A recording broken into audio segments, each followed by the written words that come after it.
terrorists on the loose, proxies waging civil war, and an economy on the brink of collapse. Afghanistan desperately needs a government. Unfortunately, it is being forced to wait. We've asked this question before. Where is the Emir of Afghanistan? We know his name, Maulavi Hibatullah Akhundzada. The Taliban call him their supreme leader, but that's about it. Where is he based? Is he alive? Is he even real? Nobody knows.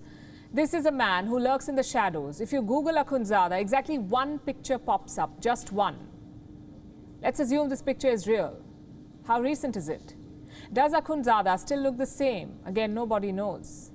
Terror leaders never lead flashy lives, but this one is especially camera shy. Akhundzada was appointed as the Taliban supreme leader in 2016. No one really expected him to get the job. Why? Because he was a religious leader, not a military commander. So where is this so-called religious leader preaching nowadays? There are many theories, dozens of reports, but all of them lead to one country, Pakistan, the lost and found box of Islamic terror.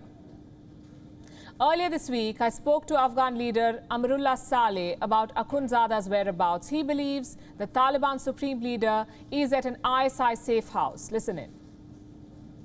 What is very, very clear is we are not surrendering, we will not surrender, and we will not express allegiance to an emirate whose emir has not been seen by the Afghans, and most likely, even tonight, he is staying in an ISI safe house. But what have you heard of the leader Akhundzada? Where is the emir of this new emirate of Afghanistan?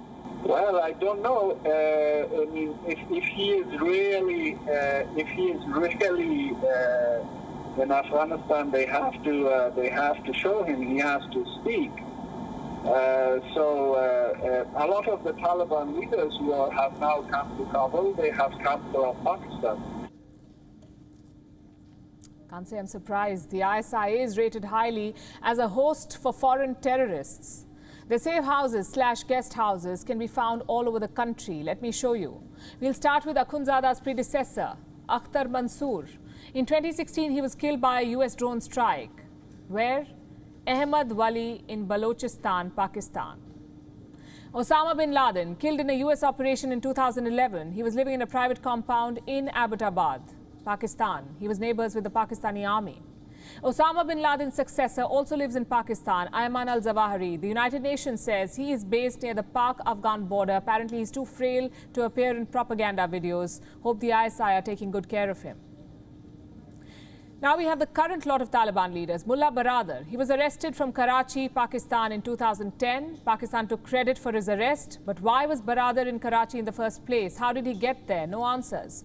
Sirajuddin Haqqani, another senior Taliban leader. The FBI says he is living in Miran Shah in Pakistan. Dawood Ibrahim, narco-terrorist, the mastermind of the 1993 Mumbai blasts, attending weddings and living the club life in Karachi, Pakistan. Masood Azhar, the founder of Jaish-e-Mohammed, reportedly living in a bomb shelter in Bahawalpur, Pakistan, and guarding him are Pakistani soldiers. These are just some of the big names. Collectively, these men have killed thousands, maybe tens of thousands of people. They have bounties worth millions of dollars on their head. Simply put, they are the worst of humanity, and Pakistan is collecting them. By the way, these are not Pakistani nationals, not all of them. Osama bin Laden was from Saudi Arabia. Zawahiri is from Egypt. Akhtar Mansoor was an Afghan. Dawood Ibrahim is from India. How is it that every notorious terrorist ends up in Pakistan? Because Islamabad uses terror as state policy. The ISI cultivates terrorist leaders, gives them a new home, gives them protection. In return, they do Pakistan's dirty work, whether it's attacking Indian cities, putting proxies in Kabul, or sabotaging Western nations. All of this is common knowledge. Even the Prime Minister of Pakistan has admitted that his country trained and used terrorists. हमने उनको इस्तेमाल किया, हमने sectarian killers को पाला, हमारी establishment ने खुद पाला। मैं उस मीटिंग में एक दिन था तो सिपा साहबा के लोग मेरे पास आए और मुझे उन्होंने कहा कि हमारी, ये आज से कई साल पहले की बात है, कि हम आपको समझते हैं कि आप एक सीधी बात करने वाले हैं, तो हमारी शियों से दोस्ती करवा दें। मैंने कहा अच्छा तो क्या प्रॉब्लम क्या? कहते जी हमें एस्टेब्लिशमेंट इस्तेमाल करती है, जब चाहती है लड़ा देती है आपस में और जब चाहती है मैं हैरान रह गया. You've heard it from the Prime Minister himself now. So why is the word silent? Because apparently Pakistan was a strategic partner. The US needed Islamabad to control Kabul. Look where it got them.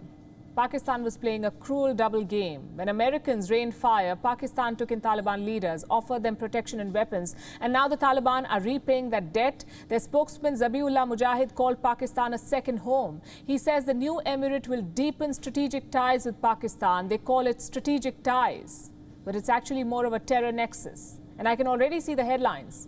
Bilateral trade of weapons, people-to-people exchange of terrorists. So don't be surprised if Hibatullah Akhundzada emerges from Pakistan, and chances are he will. But what happens until then? How long can Afghanistan remain in a limbo? An emirate without an emir, a regime with no government and rulers with no sense of law. The new Islamic emirate is much like its leader, obscure yet deadly. WION is now available in your country. Download the app now and get all the news on the move.